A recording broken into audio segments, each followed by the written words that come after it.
The economic sanctions imposed by Western countries on Russia have disrupted trade and frozen about half of Russia's state gold and foreign exchange reserves, putting the country in a very difficult economic position. Analysts say supply shortages will start affecting Russian industry in the coming months. For now, the Russian government has managed to stop the fall of its currency, the ruble, something that analysts say Moscow is using as a propaganda tool for national consumption. Well, first of all, Russia is trying to go around the sanctions in terms of the international banking sanctions, and it's also trying to prop up the ruble.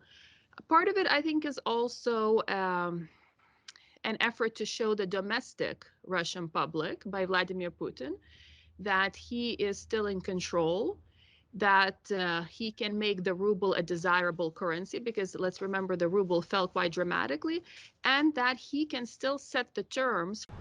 Russian banking authorities, under intense pressure since Russia invaded Ukraine, have warned from the outset of difficulties to come, a scenario of inflation and shortages that could intensify in the coming months.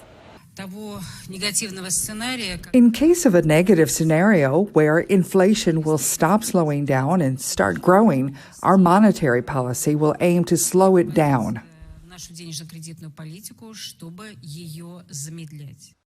Europe's efforts to end its dependence on Russian energy imports poses a big risk for Moscow.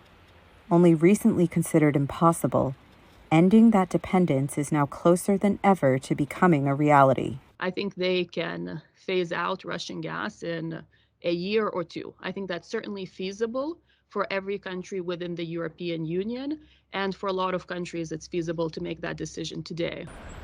Russian actions in Ukraine have caused it to be politically ostracized by other countries. The following months will determine if Moscow also becomes economically isolated. For the VOA Moscow Bureau, Elizabeth Cherneff, VOA News.